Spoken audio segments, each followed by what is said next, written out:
嗨，大家好，我是 DJ 汉堡。那么这一期大家探索一下重庆沙坪坝区的区中心三峡广场这个商圈的实际情况啊。大家也知道，我在重庆的生活基本上还是在渝中江北南岸来探索啊，但沙坪坝也去过2、3次吧。重庆的各个区也非常不一样。沙坪坝区类似于北京的海淀啊，非常注重教育的一个区，有很多的学校。但是它整个的设计风格呢，我觉得和我去过这些区的区中心也不太一样。具体的一些实际上的感受呢，大家看我现场拍的视频吧。出师不利啊，兄弟们！这画廊桥没下雨，这边沙坪坝竟然下雨了。其实这两地儿离得很近啊。然后这个天街这也是国内首个 TOD 项目啊，就是集住宅、商务、交通，比如它有高铁和地铁，地铁有2条线，还有那个沙坪坝站。我去成都，就是在这儿走的啊。然后就各种功能集在一块儿了，所以叫 TOD 啊。日本就是东京那边有很多这种设施。然后呢，这个因为下雨了啊，我就走得快一点。然后这个地铁站、轨道站、高铁站就不进去了。如果想看里有什么样，可以看我成都那期，我就是从这儿走的。然后咱们现在去看一下这个三峡广场，什么样的？三峡广场也就是这个沙坪坝，了解一下沙坪坝区最核心最老的商业街区啊。因为沙坪坝这个地方以前呢也比较远，大家可以理解一下这个区就是北京的海淀区吧，相当于以前的北京的这个，比如说海淀的中关村，或者说海淀黄庄。这边你大家可以看到有这种比较老的楼，这个楼其实也挺新的，但是这个楼更新了，对吧？这个 TOD 项目。然后这边楼呢相对来说都比较新一点啊，在这个高铁站附近呢。但这个雨非常的神奇啊！大家一边看我拍的街道，一边给大家说啊，我现在因为是现场录制的，这个雨真的是刚才一点动静都没有，没想到突然就下雨了，就这种绵绵细雨，阴冷的啊。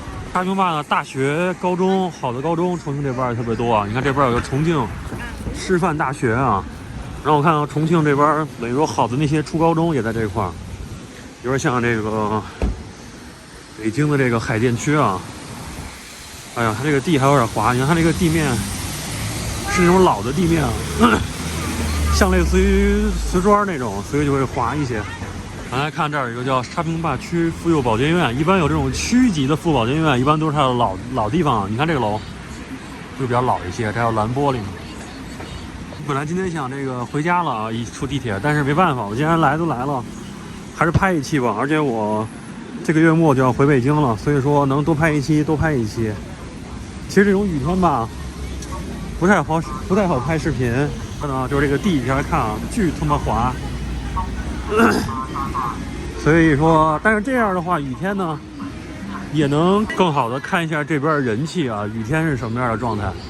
但是明显，你看今天是周三啊，周三晚上8点51啊，还是工作日的时间，这个人流量其实还是可以的。但是还是有一个问题，就是这块儿就感觉也跟那种大集似的，各种那种大喇叭在广播，你知道吗？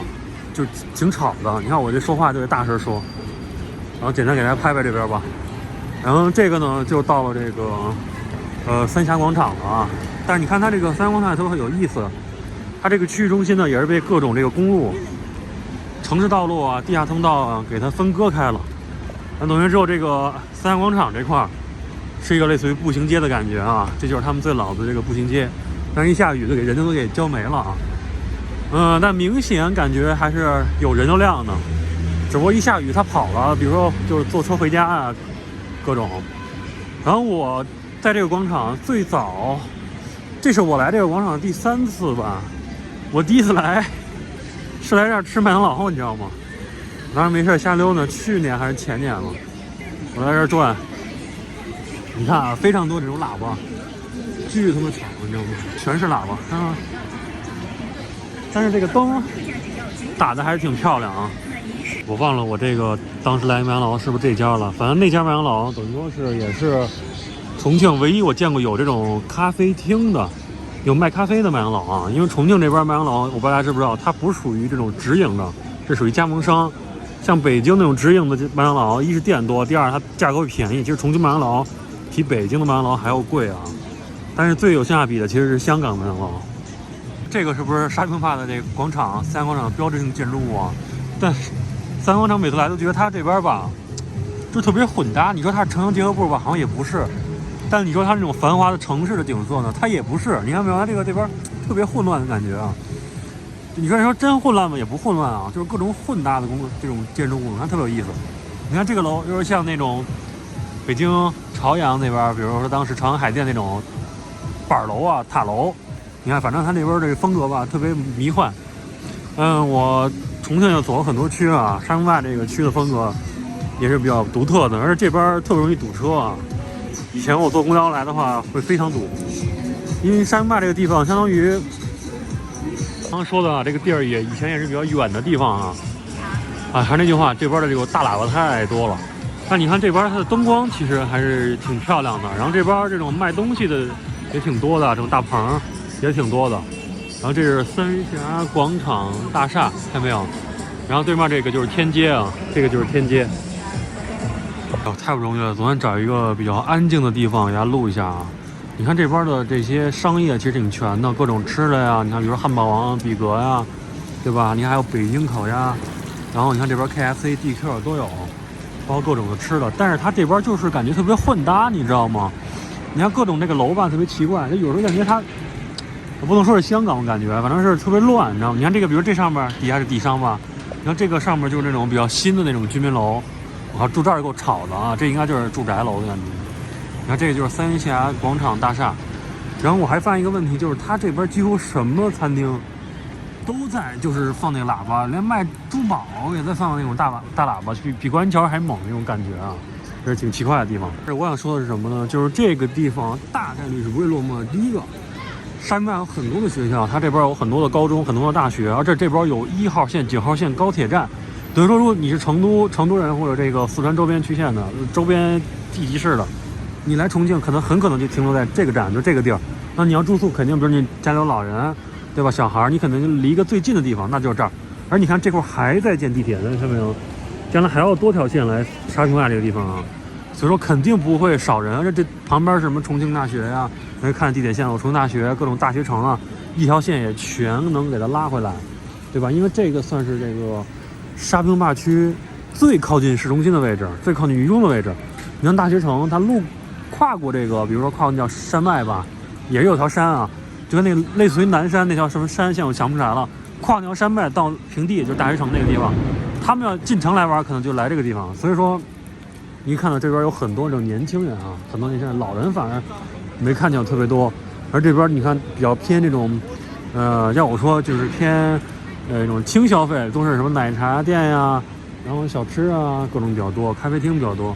那真是那种就是奢侈品，比如像解放碑，就那种奢侈品是没有的啊，是没有的。这个地区它的地下构成也挺复杂的，大家看到现在有这个星巴克 logo 这个地方是可以下去的，下去以后就从这块就可以出来啊。上次我来就是这么走的，但是呢，说你要让我来这个地方，会不会来？比如平常逛街的话，我大概率不会选这个地方，因为太嘈杂了。其实我住的地方离这个三阳广场还有这个观音桥的距离差不多啊，但如果让我选，可能还会选观音桥。但是现在观音桥应该也不是我选择这个范畴啊，这都有点乱啊，感觉就是。还是那句话，你看这边的楼啊，特别奇怪，你看没有？底下是这个商铺，然后上面是这种特别正经的居民楼。你看那块也是，哎，这边是居民楼吧？你看户型什么的，各方面感觉面积还都挺大的。你看后面也都是这个大的居民楼。你看这个楼，就是挺那种梦河的感觉的。而且这个地区住，我觉得是有点吵的，有点吵。你看这边有工地什么的。